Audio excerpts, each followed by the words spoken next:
Hey, what's up? It's Jack Blood. I woke up today a year older, and it's not fun, but hopefully y'all keep me company for a few minutes. So we'll see if I keep this or delete it or what's going on with it. But I do appreciate y'all keeping me company. This is,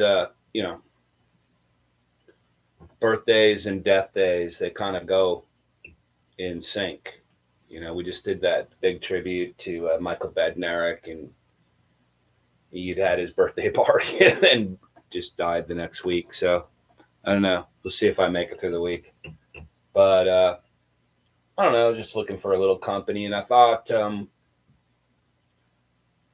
maybe after 59 years on this planet, going around, I'd offer some advice to you kids out there, and then you guys can chime in with your advice. What would you tell?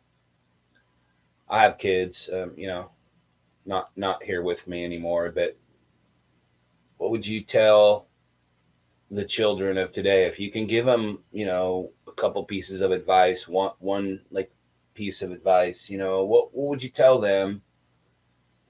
And I realize it's difficult because we're dinosaurs and times have completely changed. I share a birthday with Mother Teresa. Does that does that all like make sense now? Me and her were like this, you know. I grew up.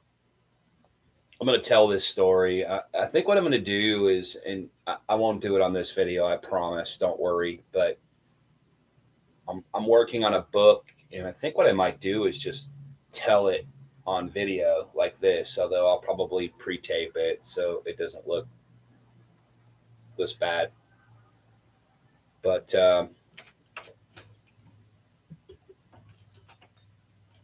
yeah, maybe we'll get a couple of people will hang out with me. Probably not. It's just so funny because one of the things that ends up happening is you you end up with in life with a lot of acquaintances, but not too many friends. And you can judge friends on a few things. I try not to judge people, and maybe that's my problem. But your friends are there for you. And I live in Seattle now. I was gone for 25 years. I've been here, back here for 7 years, almost to the day. And I grew up here with a lot of people. I know a lot of people, but none of them are my friends. I really don't have friends here. Now, it's my birthday. If I was in Texas or New Orleans or Phoenix or Rhode Island or Atlanta, I'd be partying with my friends, and they'd be hooking me up or whatever. I just don't. Seattle's not a place you have friends. It's actually kind of almost uncool to have friends here, and I don't work at it very hard. That's for sure. I have a lot of acquaintances. I love. I got a ton of birthday messages today on Facebook, but I love how they do it. Man, you got to hand it to them. This is some excellent technology. I can't even see them. It would take me 8 hours to see any kind of birthday wishes over there.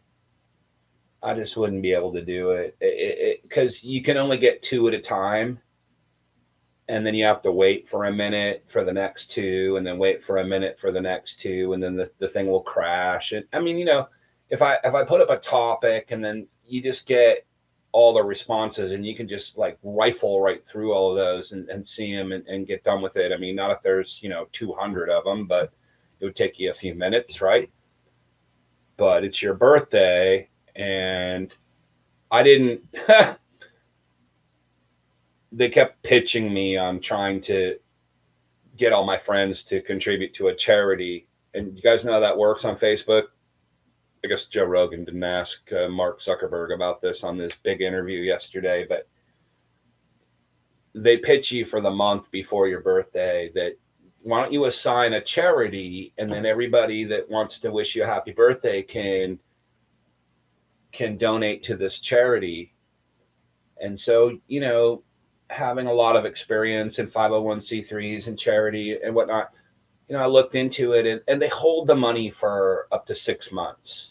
They take a chunk of it, then they deliver it to your charity, who takes a chunk of it, and then everyone takes a little piece down the line. And by the time, if you donated $100 to my charity, right, which is the food banks, your local food banks, by the time they get it, it's like there's maybe 10% left, and good luck for that getting to where you wanted it to go. This is a massive scam, so I just told people, hey man, go support your local food bank, because they're really dry right now. As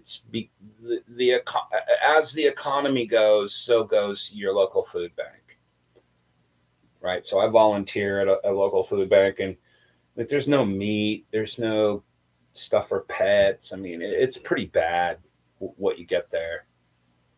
There's some oats and some rice and that kind of stuff. I mean, it's almost not worth even going for most people, right? But I just, I thought it'd be kind of fun. I'll come on and, the benefit of 59 years on the planet today, and, offer advice to people. And I'd like to get yours. What advice would you give to people, old or young? And I think, the first one, it's on my Facebook. Speaking of which, I can't get my birthday wishes on Facebook. What a bummer, man. Thanks for taking the time to do it. I won't get to see them because I don't have an extra 8 hours to go through all that. But you're born alone and you die alone.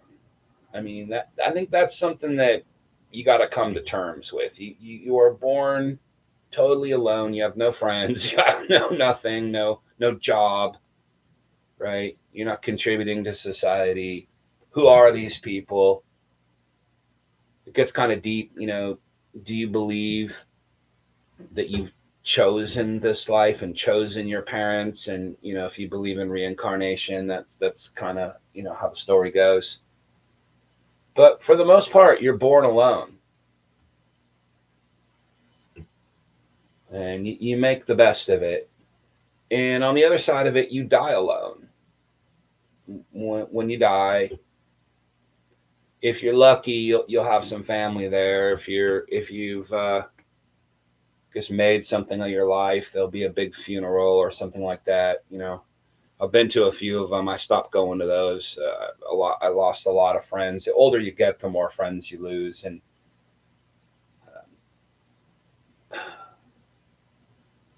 stopped going to those quite a while ago. It's just it's really hard to say goodbye to people. You can't wrap your arms around a memory, as the song goes. Thank you, Johnny Thunders. And the last minutes of your life, you're probably mostly alone, and you're going alone. You're going off to the next world or no world, or to be worm food or whatever. You're going there alone. Everything else in between is just your story, your movie, the movie that you made. Which part 2 of that is, unfortunately, none of this will have ever happened, and none of this exists. I think the reinterpretation of the Bible, and sorry if I have to go here, but in I believe the first few words are originally translated in Greek. It's been a long time since I studied the languages and broke it all down, but it's not in the beginning, God created the earth. He's recreated the earth. So let's look at it that way. Galaxies collide. The black hole within the middle of our galaxy is growing. Andromeda will eventually move forward and crash into this galaxy. If not before that, the sun will go supernova and blow out, and this will just be dust. None of this will have ever happened. How important is it? And I guess that's where people get, kind of spiritual. So the little things that happen in your everyday life are almost completely unimportant. And now we're hamsters on a wheel. Everybody's got their hand out. Most of you, like me, are making just enough money to survive, and you hand it all over to somebody and sit and go, what did I just do this whole month? Could I have lived in a tent or a cave, or is there a way to get through life without having to pay 18 different bills? So at my age, I come from a time when radio's free, TV is free, phones cost, $13 a month if you don't make long distance phone calls, and maybe less than that. Gas is 40 cents a gallon. You can get in your car and go anywhere, and you could go camping and not have to pay a camping fee or get licenses to go fishing. And but we've come so far, aren't you guys? I know I'm proud of where we've come. Everybody has their hand out. You can't go do the things you used to be able to do, and it's hard to tell people of our children's generation, man, stop this. Why are you letting this happen to you? At what point are you going to put your foot down? No, I got to sign up for the video game. I got to sign up for the multiple streaming channels. All of them are $10 a piece.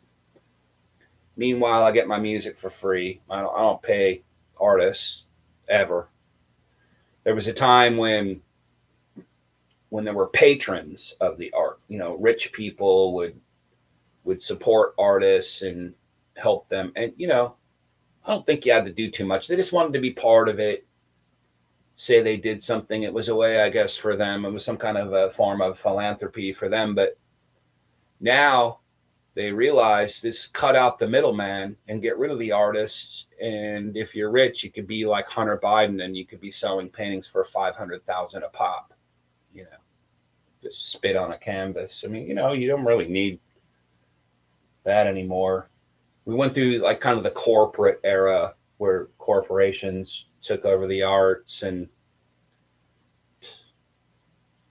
I wonder if there's a connection between all the crappy art now and who pays for it and how it's run. I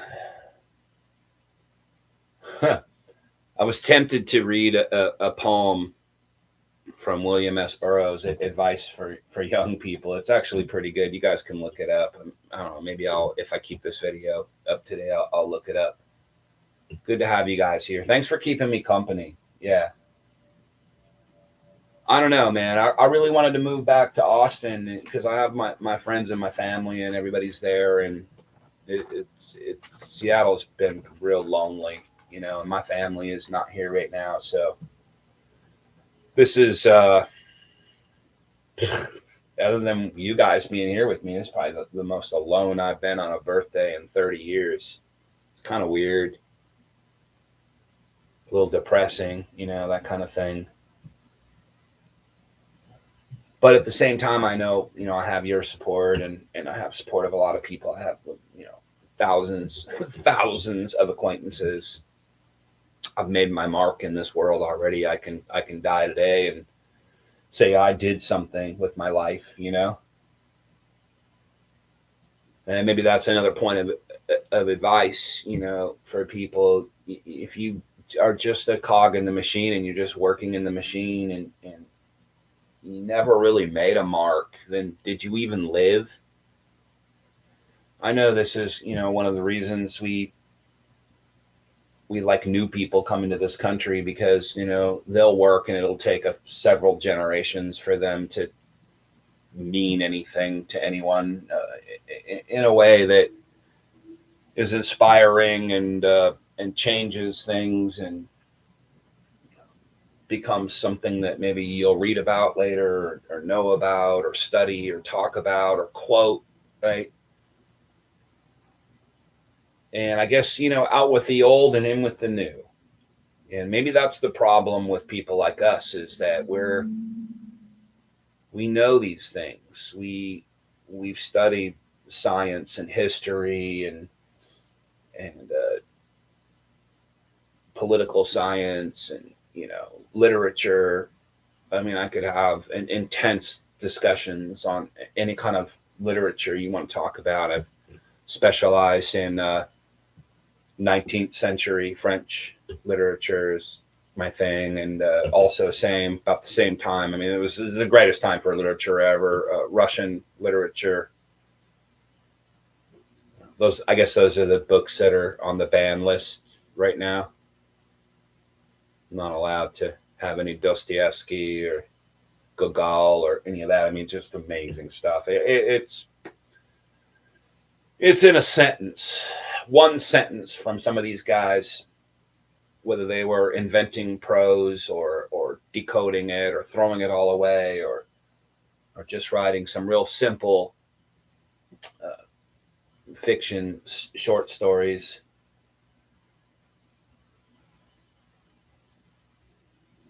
Just in one sentence. It's just so genius that you have to stop reading and just digest it for a while. Wow. How did you do, guys like Hemingway and Celine, how did you do that in one sentence? How are you able to do that in one paragraph? How are you able to just blow my mind putting a few words together? And I know they worked really hard at it. That's kind of the misconception about writers, is that I know a whole bunch of them, and some of them we're going to have on our show and on this podcast, and because I want you to know about them. The misconception is it's just a lazy effort and you just sit and write all day. I mean, it's not like a real job. I mean, you'd be surprised about some of your favorite writers, how they would be on the clock and get up at 6 a.m. and start working and work all day and then work and then edit that and then move through their various circles and get published and promote their stuff. And man, it's no joke.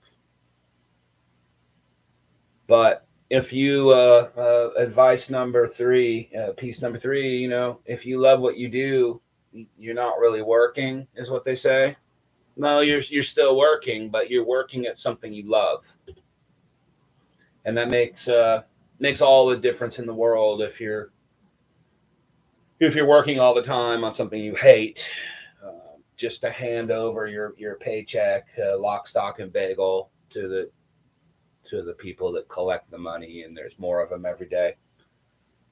So at least if you love what you do, I mean, you are going to have to work at it. That is the essence. That is the recipe of people that have been successful in the things that maybe you admire.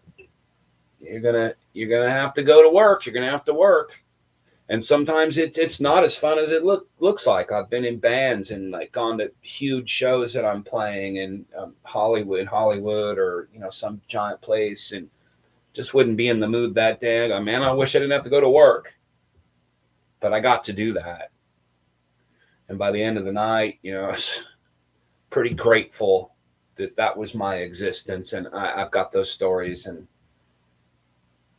that's been my existence. And just the fact that, I get to do something like I'm doing right now and some of the things we're ramping up to do, I feel pretty grateful about that. That's, I guess, the 4th piece of advice is, constantly be grateful. Be grateful for the things you especially the things that you set your mind to, that you manifested, that came true. I mean, it's easy to always be looking ahead to the next thing. Okay, I accomplished this. Now what's the next thing? Now I'm not accomplishing that. That sucks. No, sit down and be grateful when you hit your goals and you've accomplished the things that you set out to do, and not just constantly be moving the football down the field or the carrot and the stick. Take some time and be grateful. especially some of you, you have loved ones and you have family and all of that, man, and they love you and they do anything for you, man, be grateful for that stuff. You spend a lot of time in life, chasing your carrots and not enough time, enjoying your oats. For real. So what advice do you guys have? Advice for young people, but just advice in general for people who have lived on this planet. And I guess we'll skip the trite and corny stuff, make every day the last day of your life, and some of that's just complete bullshit because it's pretty hard to live like that and know that if I don't do something tomorrow, if I don't hit that deadline tomorrow, I'm going to be in big trouble. That's living with pressure, and man, we're going to have to do that. Now, it's probably not the same if your pressure is go out and hunt and gather. It's probably not the same that if you're living in the tribe or the village and you're someone of my age, you basically retired. I know my grandfather, he worked for the big electric company here, as did my whole family. They call it City Light. It's privatized now, but it wasn't so much back in the day. And my grandfather and my great grandfather both retired well before the age I am now, and lived off of pensions and did pretty good, and were able to enjoy what was left of their lives. And unfortunately, it wasn't much longer for them. The men in my family died pretty young, man, but then you were able to pass along that pension to your wife or your family, and my grandmas all lived to be 100, and that was paid. They never had to worry about it. They didn't have to. They didn't have to worry about asking someone, how to work the TV or how to make a phone call or any of that. They didn't have to think about that. I mean, and I've been saying this for decades, really, since this all went down, since the mid '90s when I first started, being on the air. I mean, this is just the weirdest transfer of technology and power and humanity in the history of humanity. I mean, forget the Gutenberg press, forget the invention of wireless and radio. I mean, these are huge, massive leaps of achievement. Forget, jet power and rocket power and all that. The computer age, it is just the greatest jump in technology, and I happen to be born right in the middle of it. So for the most part, or at the beginning of it, and then as it progressed and became a thing, late 80s, 90. I mean, I can barely even relate to my kids. They grew up in a world that I have no idea how it works, or I do, but you know what I'm saying? And so therefore, I think we have a massive disconnect, and that's one of the reasons we have a disconnect. And then of course that's being used against us. So we, I don't know if that's ever going to happen again. Probably not in our lifetimes. The jump from,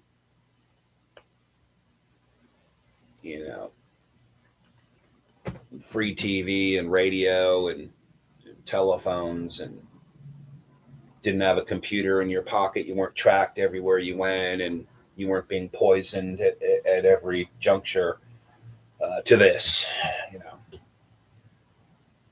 Well, the good old days. I know they always say that, but that's kind of a big difference. The difference between like a world war and war every day for the rest of your life. I mean, these are things that are very difficult for people to cope with, and more so, I think, difficult for us to relate. And this is, I'm sure, by design, to relate to our children and to younger people. It's not that things were better or worse or didn't cost so much and you could enjoy your life just a little bit more, or whatever it is, that the work you did would actually pay off. Hey, I'm going to go out and be a plumber. Oh, cool. You're going to be able to afford to buy houses, go on vacations, leave something for your children, put them through college, all the rest of it. You're not doing that anymore. Those days are over. They're gone, and they're not coming back. I guess that's why a lot of people, especially older people, are just kind of pissed off. It's like, man, I really wanted to leave something for my children. Really wanted to leave a better world, but it just doesn't seem possible, and I'm barely making it. So what advice could I give people? I mean, look, I have some regrets. One of the things I told my kid is, because I've lived my life never sell out. And one of the things I told my kid is think very carefully about that, because maybe you're not selling out. Maybe you're just grabbing onto an opportunity. That's a real hard one. If you guys have children, and that's a real hard one. Never give an inch. Never sell out. Never compromise yourself, your morals, your life force, your being. Just don't do that, man. Stick to your guns. Well, you know what they say about guns. So I don't know, man. I just hope. And when I look at people that are older than me, and I just revere them. I've learned so much from them, and I think about them all the time. Just that we wouldn't have done some of the great things we did without these people being leaders, inspiring us, putting themselves on the line. And now it's just, I hate to say it, but with part of the whole deal with the woke generation is out with the old, in with the new. Oh, we caught you doing something 20 years ago, and sorry isn't going to be good enough. We've changed the rules. We've changed the way people communicate. We've changed the way we talk. We've changed the books you can read. We've, changed art. We've changed everything. And you said something that is out of line with that 20 years ago, and we wouldn't stand for that today. So you're gone. You're canceled. Get out of here. I want your job. I'm getting rid of you so I can take your job. That's a huge part of it. Don't get it twisted. It's self-serving. It's not for anyone's benefit. It's not to make a better world. It's not to be woke or awake, or it's certainly not that. It's just to replace us. So while we grew up, revering our elders, appreciating their wisdom, learning from their experiences, the kids that we have today just want us gone. They just want us all dead right now so they could take our shit. Maybe that started with my generation. A lot of my friends, their parents did well and left them houses and insurance money and stocks and bonds, and those people, they're not working. They're doing great. And if you had that, man, bless you and be grateful for it. I don't happen to have any of that. I really don't happen to have anything. I got my dog. I'm thankful for her. I'm pretty blessed to have my dog. So I'm gonna have to put on my my old reading glasses. Shit, you wake up one day, you're a year older. Jack, I bring you up in my new vid. Great job, man. Thank you, man. Please help promote what we're doing, because it's very difficult for me to find a way to do it. The affidavit came out, and servers and websites were crashing. Lawyer world order confirmed. Yeah, that affidavit had it had nothing. There was a few hints in there. They're hinting. I guess one of the hints is that just as Trump was winding up his presidency in January 20th of 2021, there were moving trucks down there, and somebody thought that was suspicious. So I guess they were hinting that that was a reason to send the FBI in and raid the place. I haven't seen it. Just to me, it just looks like a lot of black lines. I don't know. I tried to find some analysis. I do have one of the lawyers for Mark Felt. He's Deep Throat in Watergate. And I think he's coming on the show this week, and he's going to break that down for us, as a legal document. And I'm sure he's, biased one way or the other. I mean, we all are, but I'm kind of not. I just wanted to know, WTF, what was going on?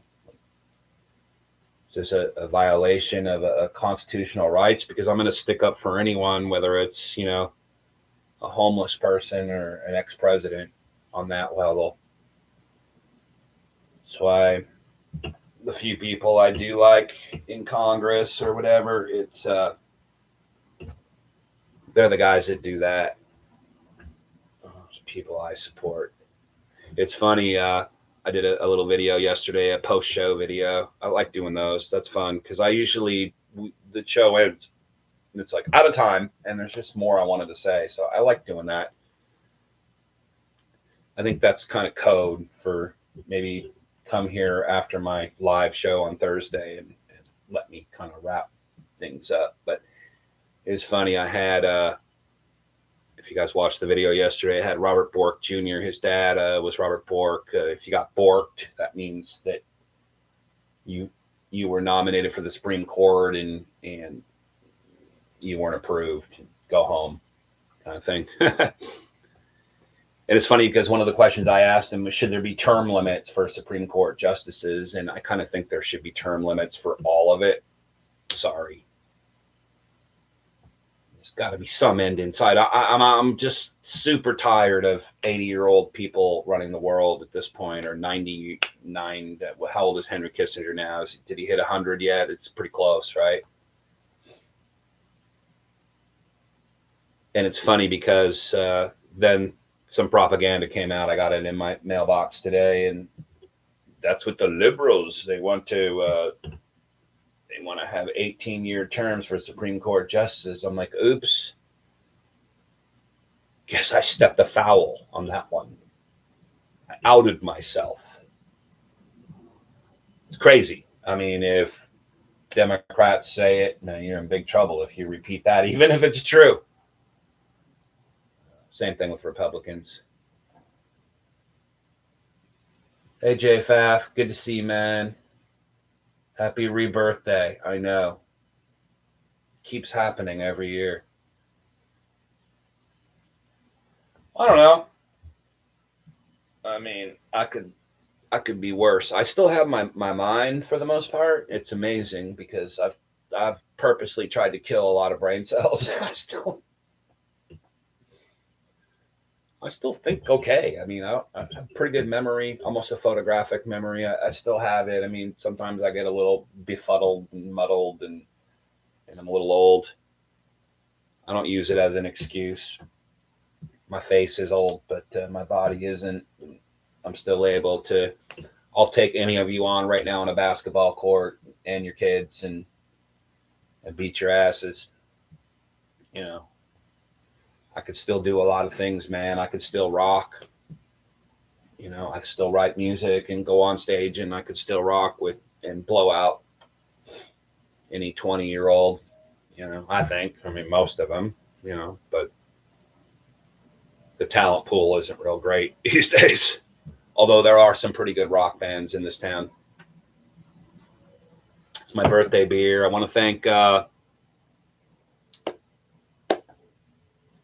one of my friends here, Hot Cheddar, sent me $5 so I could get myself a 6-pack today on my birthday. That was pretty cool. Thank you, man. Appreciate that. That was on you. Hopefully, if you ever get to Seattle, Hot Cheddar, I'm taking you out for a beer. I'm gonna get you back. Thanks. I'm not trying to get birthday wishes. I got enough of those. I got hundreds of those on the Facebook today. I just want to talk to people. I wish. I think what I'm going to do next time, I would love to set up my Skype and see if it would patch through here. I just don't think it will. And I'm afraid to even test it because me and like new media technology aren't good friends. We're not getting along too well. Advice for young people.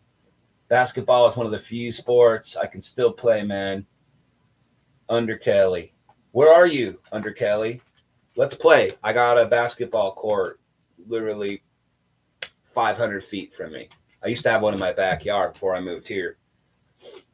But that's a city court, so we can get a game with some other people. Utah? Okay. Well, you're not that far away. I don't know where you're at in Utah, but I can tell you Four Corners, it's just one of the most beautiful places on earth. Driving through there, just I hope you're not in Salt Lake City because that town just looks horrible to me. I don't know. I've been there and I know people there, but man. But Utah, Colorado,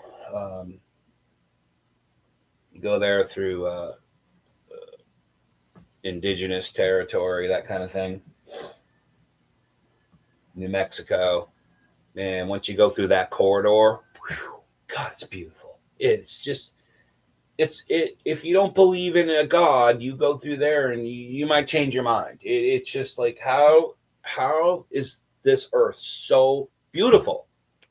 And how is that kept from us most of the time? I mean, we see pictures of it. Well, that's good enough. You've seen pictures because you goddamn sure can't afford to go there anymore.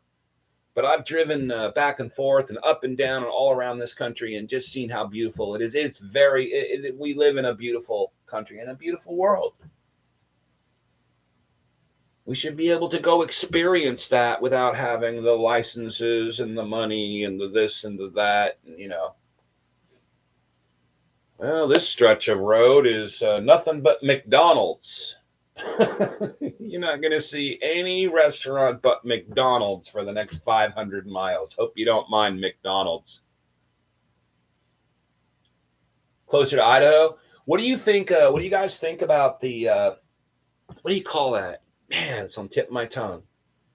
There's a project in Idaho, North Idaho, that is extremely racist and un-American. No, that's what they say. They're kind of developing their own society. It's a no something. What is that? And I know a lot of the people there are pretty religious, so I don't know if I probably wouldn't fit in. I don't know. They probably wouldn't want me. No one wants me anywhere, so it kind of doesn't matter. But what they're trying to do is take Eastern Oregon and Eastern Washington and Northern Idaho and create like their own sovereign state out of that. What is that called? Do you guys know? Yes, PayPal is under my girl Tony. jackblood@hotmail.com, PayPal. If you guys want to buy me a beer. We also use Zelle. What is that called? Do I have to look that up? How do I find that? You guys do it for me. Yeah, it's a little north of Coeur d'Alene. What do they call that? And it's become the bane of federal existence. The federal jack-offs. They hate that place. They hate those people. And they all seem like, it's just like, the thing is, I know some of you hate Trumpers and whatnot, and you hate Republicans, and you hate conservatives, and you hate libertarians, and I get it, because some of them are worth hating, I guess. I don't know. I don't hate anyone, but I mean, they give you the shirt off their back. It's like my friends in Michigan, the militia people up there, they'd give you the shirt off their back. They'd be the first ones to come help you if there's a disaster. But really not that bad, Thanks, dude. I mean, it's always the same people that are sending us money, and man, I'll tell you what, you guys did good this month. You got me through this month. At least it looks like it at this point. I'm not 100% sure. What is that group called in northern Idaho? Man, I just watched a whole documentary on it, so I guess my memory isn't as good as possible. Let's go North Idaho movement. Yeah, this I'm not getting this on Google. They don't want me to know about this. Yeah, I'm getting Mountain Brew and City Limits Pub. Like, I don't think that's not where we were going with that. North Idaho Liberty Movement. Yeah, I know they have like their own podcast and their own radio show, the whole thing. There's a name for it, and I really am going to be bummed if I can't find it. A Liberty Rebellion in Idaho. Okay. But they have a name. You guys aren't going to get it before me. For some reason, I just feel compelled to get this. Some public officials have challenged social distancing requirements, calling them assaults on the Constitution. One group wants to gather 1,000 people. This is from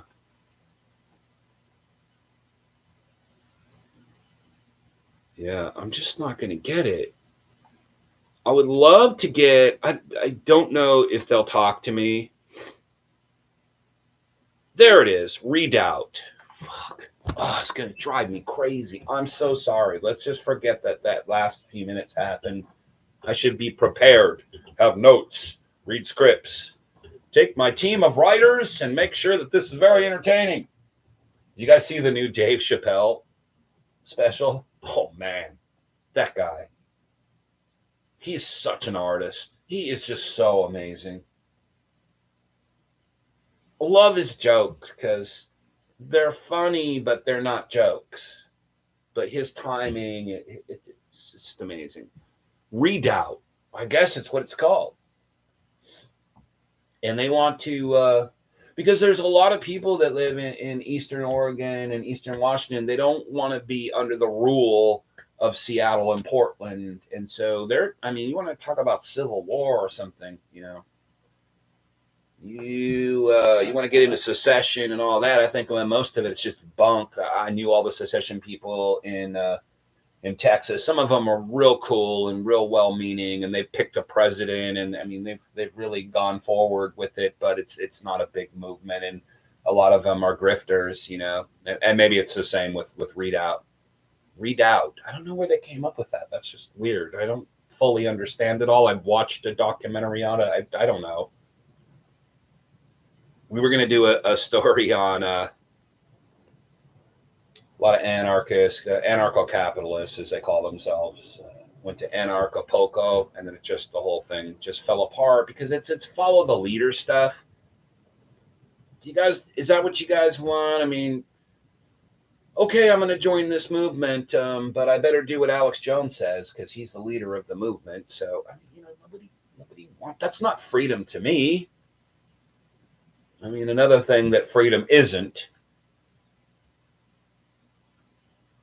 you know, that shouldn't affect me. Like, I get it. You need to have leaders, spiritual leaders, and this and that and the other, but, you know, you don't have to do what they tell you to do. That's not freedom.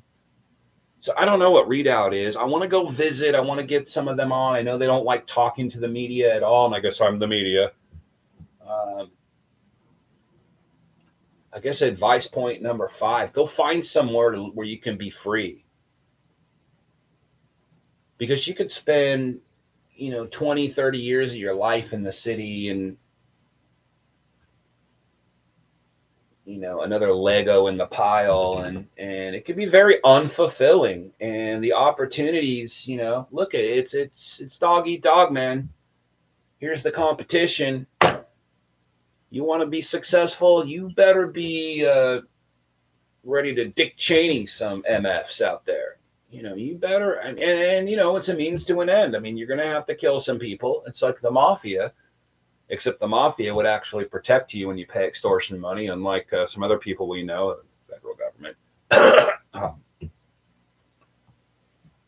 We did a piece on, I guess, this some more advice for young people.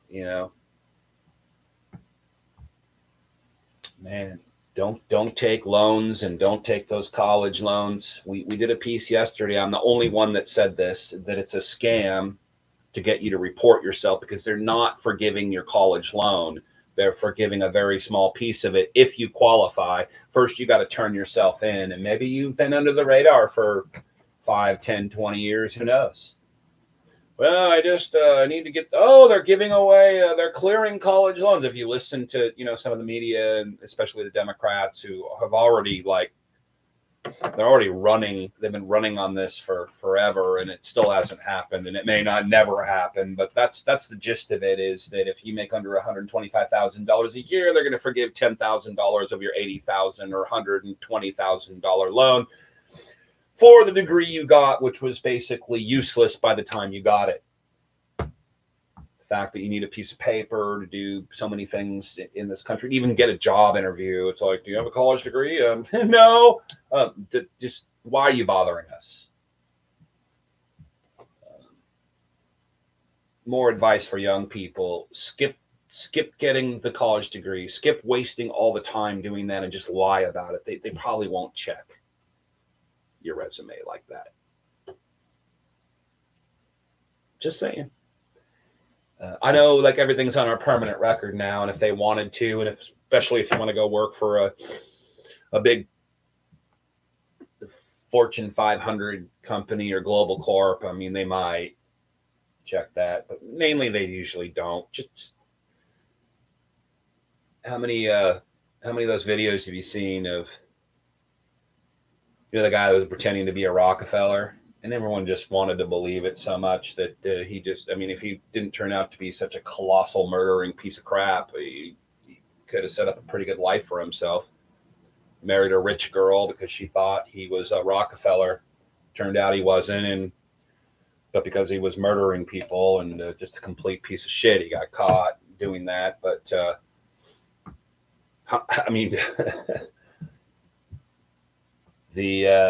the guy that Leonardo DiCaprio plays in Catch Me If You Can, can't remember his name off the top of my head, but man, that guy, he could go pretend to be a doctor and then actually go be one, or pretend to be a lawyer and then go pass the bar. But I just think that whole college loan forgiveness thing, and it's got us all pissed off at each other again. It's just so great. They just come out and spit out something every day that's going to make us hate each other even more. Well, you disagree with me on college loans. Oh, fuck you, man.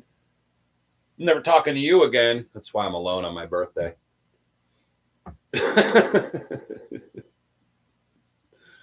Funny, right? I have some minor Tourette's. I will sit and listen to you spew as much bullshit as you can come up with, a propaganda and bullshit and shit you remembered from dinosaur media or whatever, and I won't say a word, but at some point I crack. Shut the fuck up. None of that's true, and I know what is true because I've read 1,000 books, and I've interviewed 1,000 people, governors, senators, best-selling authors, etc. I know a few things, not completely empty-headed.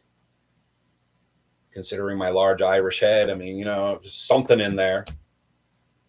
So, oh, are you talking again? You'll sit and listen to people talk for an hour, and then you talk for 1 minute, and they're just like, oh, fuck. Are you done yet? I'm bored. I don't. Oh, is that a conspiracy theory? I don't know. No, it's actually, it did happen. It is a conspiracy. Sorry. Just instantly, ding, conspiracy bell goes off in your head. Ding. More advice for young people. Conspiracies are real every single day. Get to know them and either be part of it or just get out of the way from that. It's unbelievable. The guest I had on yesterday, I'm just talking about things that are highly documented, and I didn't say this is a conspiracy, by the way. He did. Well, I believe in conspiracies, but that's probably not true. No, I just told you why it's true. It's not like a theory. This, and this happened. They conspired to do it. That's what we were talking about last week. I don't know. Sam Harris came out and admitted there was a left-wing conspiracy to fix the election in 2020. And that doesn't mean that they stole the vote and la, la, la. They just fixed it all the way to the point where you did vote, and that's a whole nother issue. And then he got in trouble for saying that, and he justified it. It's like, well, I mean, it was a conspiracy. It was a left-wing conspiracy, but it's okay because Trump, orange man bad. I mean, we had, wouldn't matter what, I don't care how many of you we had to kill. We could not do that anymore. Doesn't matter how many rules we broke, how many laws we broke, how many conspiracies that had to be enacted, how many people had to be involved in that. It's okay because orange man bad. Which is why Donald Trump is the greatest psyop in American political history, whether he knew it or not.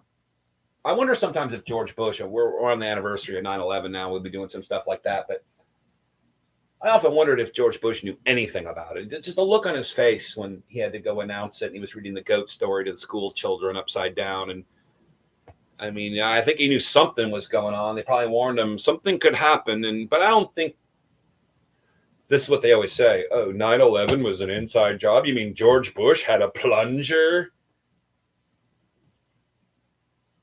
It was like Roadrunner. No, I don't think they would trust him with that kind of information, personally. I mean, would you? If you're in a conspiracy with George W. Bush, would you trust him to be in on it? I mean, I wouldn't. I have to consider some of these people are fairly intelligent and have been down that road many times, and they know who to trust and who not to trust. Poppy Bush probably knew. Boy, did I get off subject. Advice for young people. Can we do that? And then I'll get the hell out of here. It's almost been an hour. I appreciate you, man. You guys, I just really don't feel as alone right now. So I really appreciate you guys, man. Message retracted. Vividly 205. Message retracted. Were you promoting porn? Or did you say something that is against the rules, bylaws, and community standards of YouTube and Google?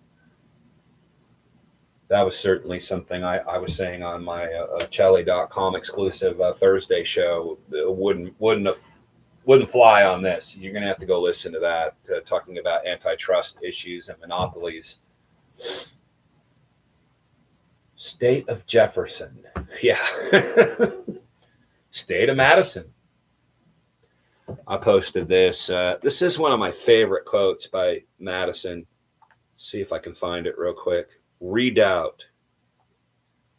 Damn redoubters. Those damn racist redoubters who don't want to have their lives ruined by people living thousands of miles away from them. How dare they? How dare they fight for freedom? How dare they protect their own communities? They must be a bunch of racists. Yeah, I got a fun kind of Nirvana Soundgarden story I'll tell you before I go. I always love this quote. I posted this yesterday on my private personal Facebook. You guys could try to friend me there. They don't usually send me friend requests, so I'll see what happens if you do. James Madison from Federalist Paper 47.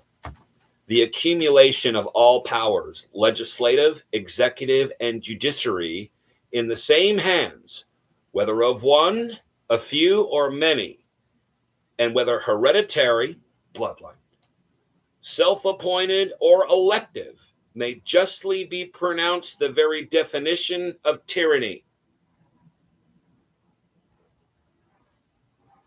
Look, you can read it for yourself. There it is. Bam. I'm going to get hacked now. Concentrated power in a few hands, no matter how it happens, is the definition of tyranny.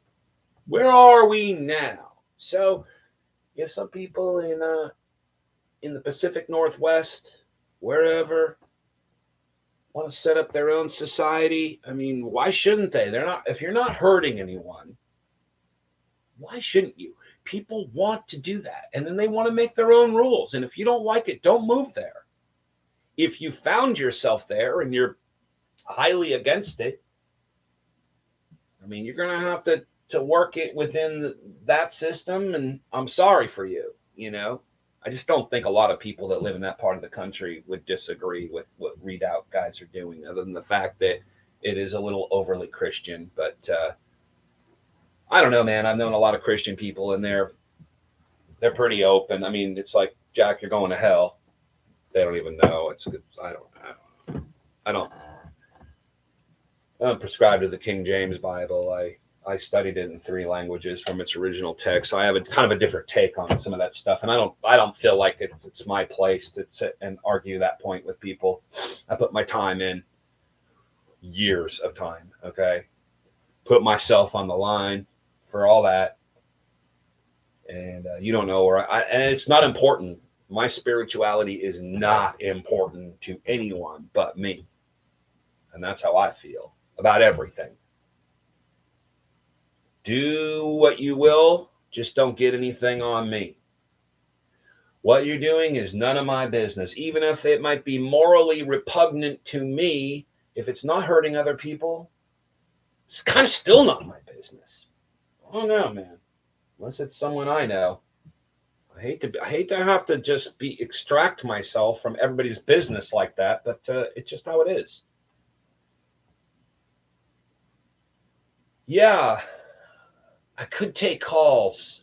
I mean, it would take me a minute to I want to test that. Let's say the next time I come on, I'll set up my Skype and give out a number, and we'll see if it works. But Skype has just screwed me so bad since I got back on. They won't even actually give me a handle. They don't do that anymore. They give you just the weirdest kind of IP-ish number that you can't share with anyone. I haven't gone there, but I have a phone number for it.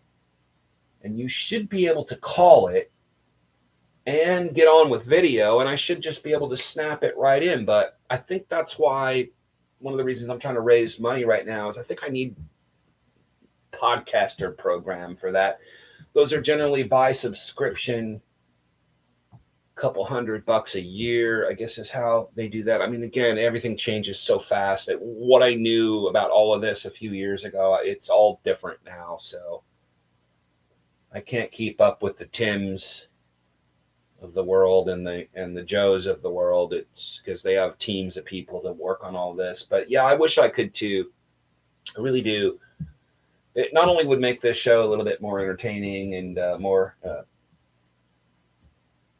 of an integration of our ideas. I think it'd be fun for everyone to get on and to see yourselves and to look back. And I think you'd be a little more invested in it if you could do that. And I would love to see that happen. I really would.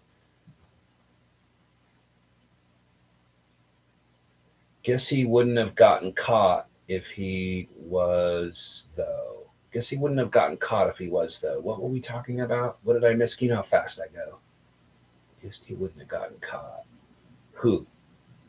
Don't know. Oh, I see. I think I said Trump is one of the greatest psyops in history. Is that what you're talking about? He wouldn't have gotten caught. He wouldn't be. That's part of the psyop. I mean, if that's what you're talking about, I don't know if you are, but no. I mean, everything that has been going on with Trump. They got him. MSNBC was, oh, this is great. I mean, this is DOJ fighting back. They released a part of the Mueller report where there were 10 points of obstruction of justice by Donald Trump in an investigation to a crime that never existed. Whoa. That's like you can call in to SWAT and you can SWAT Marjorie Taylor Greene or anyone you want. Did you know that you could do that? People do that every day. It's crazy, and it's happened to me, and I know it's going to happen again. They don't check it out.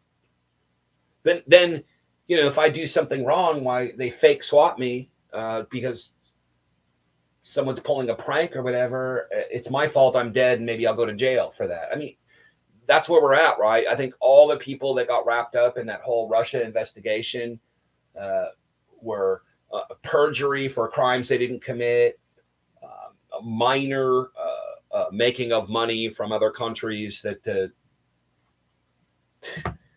make them blush when they see what the Bidens have done, and everyone else does. It's just something daily. And you didn't register as a foreign agent in just the right way or whatever, you know. But then you can't be obstructing justice if you're being investigated for a crime that you ended up being innocent of. To me, it blows my mind. I don't know. But I think a lot of this is just to keep us spinning our wheels and to be mad at each other and to hate each other. And it's just it's part of a massive overall psyop, which is, I guess, right, it's a conspiracy. Jack, there's never been a psyop. Where did you get that word, psychological operation? It can't be from the Navy College of Psychological Operations Center. They actually have programs called that. Certainly, you don't believe there's something called COINTELPRO or Operation Chaos. You don't believe that bull hockey, do you, Jack?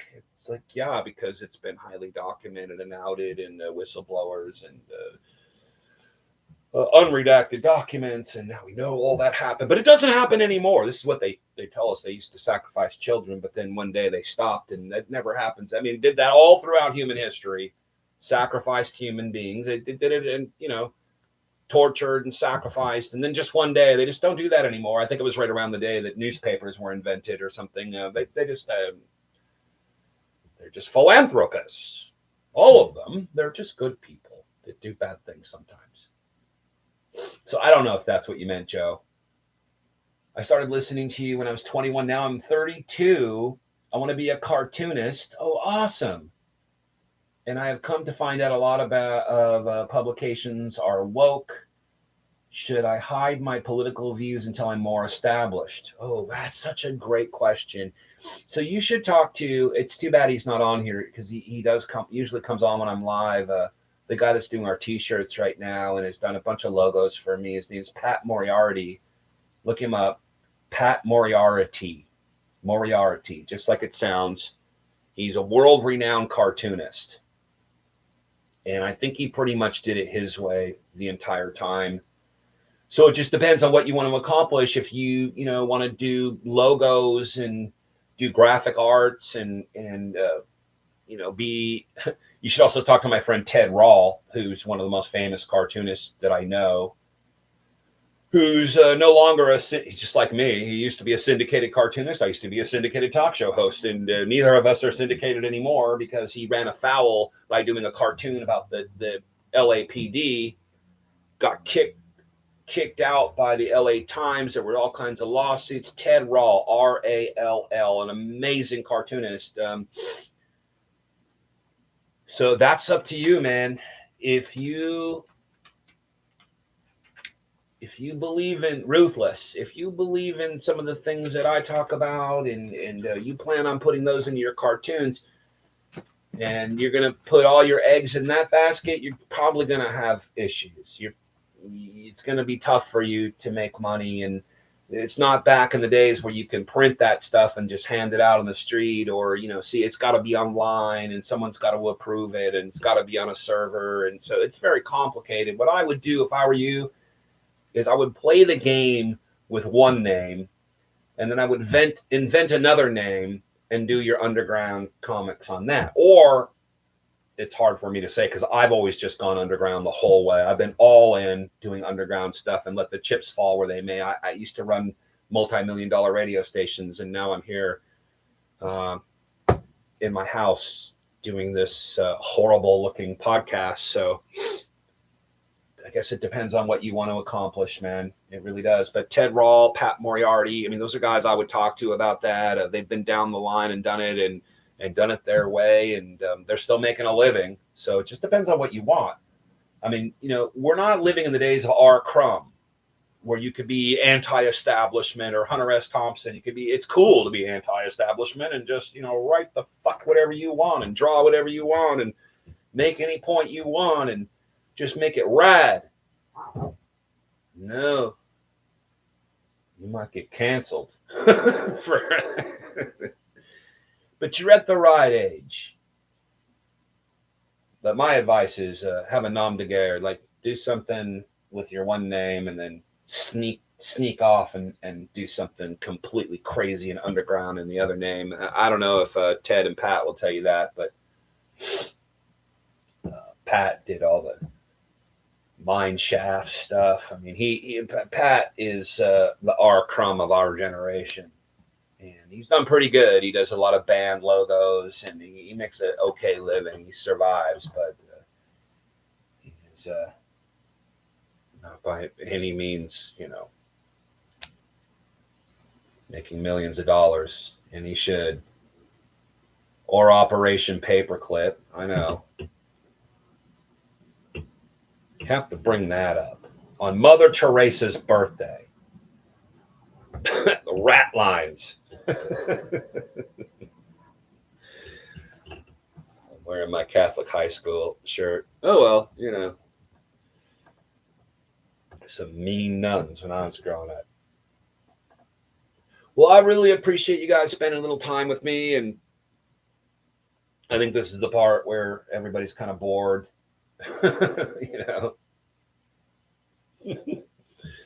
See, my jokes. I'm no Dave Chappelle, but I could do some stand-up. If I really wanted to. It might take you a minute or two to get those jokes. That's what people used to say when I was on the radio. They'd hear it and they'd go, "What the fuck?" And then a minute later, they'd be, "Oh, that's a joke. I see. He's trying to be funny. Not really trying to be. Sometimes I just am. Sometimes I don't want to be, but I am." That Dave, it's in somebody bootlegged it in a bunch of parts on YouTube. The new Dave Chappelle. I think it's new. I hadn't seen it before. I usually keep up with his shit. Man, he'll wind you all up and say stuff that's, oh my God, you're not allowed to say that, and then kick it in with a kind of a punchline. Oh man. And he he's been attacked. Not like Chris Rock. That thing was so fake. Come on, guys. That thing was a complete publicity stunt that got out of hand. Yeah. People hate Dave Chappelle. He's a black dude who's pretty politically righteous on a lot of levels, man. He has to have massive security even to go anywhere. And he's a guy, I love him, man. He never, well, he did, but then he came back to his hometown in Ohio, and he just lives in this small town. And when there's an issue with city council, he'll go down and speak at it, which I've done a million times. I mean, I'm old now, but back in the day, man, I'd bring my whole radio station to City Hall, mic it all up, and broadcast it. When we fought the Patriot Act and we won, we put so much pressure on them. Now, of course, you find out that it's federal, and it doesn't matter what the city. If your city council says no to the Patriot Act, and we're not instituting it here, and we vote it down, and we're repealing it, won't matter, because I went to the bank a month later, and they had forms, where they got to report to Homeland Security about your money, all the stuff that's in the Patriot Act, and we've seen that. That's why we fought that so hard. Do you guys remember? Okay, I'm pre Homeland Security, pre Patriot Act. We fought that tooth and nail, and we won most of it. All the stuff we won, I was telling people even then, it's a war of attrition, because even though we won, they're going to keep coming back, and someone's got to stay on this. I mean, I can't do this my whole life, but I won this for you, not me personally, but my gang. We won stuff, major stuff. Checkpoints in Texas. I mean, the list is so long, I can hardly even remember most of it. Gardasil, forced injections of Gardasil for kids. I mean, just a long list of stuff that creeps back through the back door when you let up a little bit. So I guess that's our disadvantage, is that there constantly is new things to fight, and they have enough people, enough money, and enough time to keep fighting old battles that you already won. So when you win, sometimes when you win, you lose. What's the white man can't jump? I love that clip. Sometimes when you lose, you really win. And sometimes when you win, you don't win or lose. It's a constant battle that has to be done by new recruits constantly all the time because it is very time consuming. We just don't have enough people, enough money, or enough time to fight everything. To constantly keep our eye on all these bouncing balls. People say it's like herding cats. Well, I guess. I mean, you ever herded a cat? Yeah, pretty much. I just grab them by the neck. They don't mind it. That's what their parents do. Ruthless. Please watch as many Ethan Van Sciver comic artist pro secrets videos you can. Cool. Good advice. Did you see that? See, you guys are helping each other. Thank you, Jag. That's awesome.